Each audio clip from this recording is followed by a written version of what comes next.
have to state that I'm incredibly frustrated that we have not yet been able to find common ground on this issue. After Canadian Prime Minister Justin Trudeau called the most expensive election in Canadian history, producing a very similar roster of MPs and 5 months on ice, Parliament is back. In the fourth wave of a pandemic, while parts of British Columbia remain underwater, Canada's 44th Parliament got to work. But while the minority Liberal government shared its priorities like getting through the pandemic, increasing sick days for federal employees, and reintroducing bills like banning conversion therapy, it was another issue that stole the spotlight.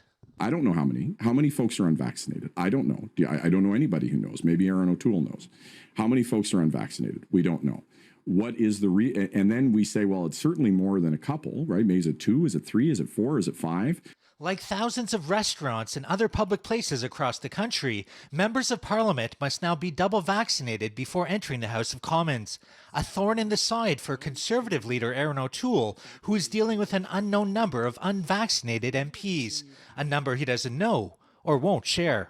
The fact that all we're hearing from the Conservatives is ongoing discussions about them getting special treatment, of not having to show proof of vaccination, of not wanting to keep their colleagues safe, is a pretty huge indictment of their complete lack of understanding what people are going through.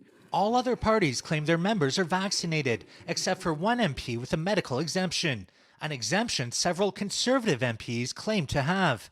The Conservative deputy leader firing back.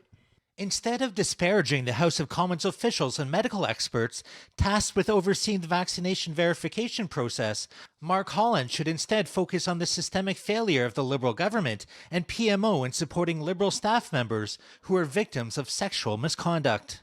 Capping off the traditional kickstart to Parliament, MPs elected Anthony Rota as Speaker of the House. Anthony Rota Indishnikas, Nipissing Temiskaming Donjiba, Miigwech. The returning referee for the 44th Parliament. In Ottawa, Nigel Newlove, City News.